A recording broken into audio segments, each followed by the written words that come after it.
వర్షాలు వస్తే నీళ్లు నిండి చినుకు పడితే ట్రాఫిక్ జామ్లతోని ప్రభుత్వ కార్యాలయాలకు వెళ్తే ఒక నరక కూపానికి వెళ్ళినట్టుగా వాటిని అట్లనే వదిలేద్దామా? లేదు అంటే ప్రపంచానికే ఆదర్శంగా నిలబడిన హైదరాబాదు నగరాన్ని ఒక విశ్వ నగరంగా తీర్చిదిద్దుకుందామా? మీరు ఆలోచన చేయండి. ఈరోజు మూసి ప్రక్షాళన కొంతమందికి ఇష్టం లేదు. భారత్ ఫ్యూచర్ సిటీ నిర్మాణము ఇంకొక కొంతమందికి పసందు కావట్లేదు.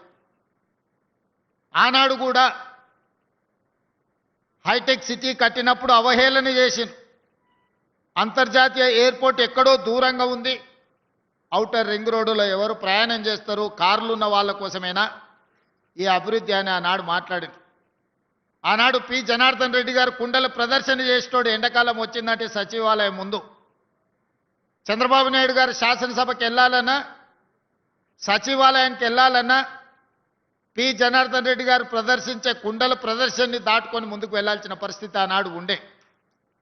అక్కడి నుంచి ఆలోచన చేసి హైదరాబాదు నగర దాహార్తిని తీర్చడానికి నిజాం నిర్మించిన హిమాయత్ సాగర్, ఉస్మాన్ సాగర్ నీరు సరిపోవడం లేదు, మరి నగరానికి వస్తున్న లక్షలాది మంది యొక్క దాహార్తిని తీర్చాలంటే కృష్ణా జలాలను తరలించాలని ఆనాడు కృష్ణా నుంచి నాగార్జున సాగర్ నుంచి తాగునీటిని తరలించి హైదరాబాదు నగరానికి కృష్ణా జలాలను తరలించారు. ఆనాడు కృష్ణా జలాలు సరిపోవడం లేదని గోదావరి జలాలను గోదావరి నది నుంచి హైదరాబాదు నగరానికి తేవడం జరిగింది. ఇవే కాదు, మంజిరా నుంచి హైదరాబాదు నగరానికి తాగునీటిని తీసుకొచ్చి ఈ ప్రాంతంలో వివిధ రాష్ట్రాలు, వివిధ దేశాల నుంచి ఉద్యోగ ఉపాధి కోసం వచ్చే వాళ్ళకి ఆశ్రమం ఇవ్వడమే కాదు, అన్ని మౌలిక వసతులను ఆనాటి ప్రభుత్వాలు ఏర్పాటు చేయబట్టే ఈరోజు ఈ ప్రాంతం గొప్పగా అభివృద్ధి చెందింది. కానీ ఇది సరిపోదు. ఇది ప్రపంచం ఆశిస్తున్న స్థాయిలో ఇంకా మనం చేయాల్సింది చాలా ఉంది. అందుకే నేను చెప్పిన హైదరాబాదు నగరం బెంగళూరుతోనో, చెన్నైతోనో, ఢిల్లీతోనో, కలకత్తానో, ముంబైతోనో పోటీ కాదు.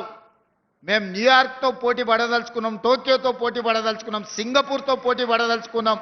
ఇవాళ ప్రపంచాన్ని మనం కూర్చున్న దగ్గర అరచేతిలో ప్రపంచాన్ని చూడగలుగుతున్న మనం మన నగరాన్ని ప్రపంచ స్థాయి నగరంగా తీర్చిదిద్దుకోవడానికి మనకు చేతనవుతుంది, మనకు సాంకేతిక నైపుణ్యం ఉంది, మన దగ్గర అన్నీ ఉన్నాయి. అన్నీ మనకు ఉన్నప్పుడు కావాల్సింది ఒక్కటే చిత్తశుద్ధి. చిత్తశుద్ధి ఉన్న నాయకుడు ఉంటే ఏమైనా చేయొచ్చు అని ఈ ప్రాంతాన్ని అభివృద్ధి చేసిన చంద్రబాబు నాయుడు గారు, రాజశేఖర రెడ్డి గారు నిరూపించారు. మరి ఈరోజు మనం ఎందుకు చేసుకోకూడదు? మీరు ఆలోచన చేయండి. ఇవాళ లక్షలాది మంది వివిధ ప్రాంతాల నుంచి ఇక్కడికి వచ్చి శాంతి భద్రతతో కూడుకున్న ఉద్యోగ భద్రత ఈ ప్రాంతంలో మనం ఇవ్వగలిగినము అంటే ఆనాటి ముఖ్యమంత్రులు రచించిన ప్రణాళికలే ఈరోజు మనకు వేదికగా మారినాయి. గచ్చిబౌలి స్టేడియంలో అంతర్జాతీయ క్రీడల్ని మనం నిర్వహించినాం, ఆఫ్రో ఏషియన్ గేమ్స్ నిర్ణయించినాం, కామన్వెల్త్ గేమ్స్కు సంబంధించి ఈరోజు మనం అంత ఇన్ఫ్రాస్ట్రక్చర్ మనం చేసుకోగలిగినాం.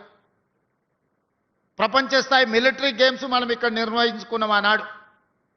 కానీ మధ్యలో గచ్చిబౌలి స్టేడియంలన్నీ పెళ్లిళ్లకు, పేరంటాలకు వేదికలుగా మారినాయి. క్రీడలలో రాణించి ఒలింపిక్స్లో గోల్డ్ మెడల్ తేవాల్సిన మన ప్రాంతం దాదాపుగా 15 సంవత్సరాలు క్రీడలలో నిర్లక్ష్యానికి లోనైంది.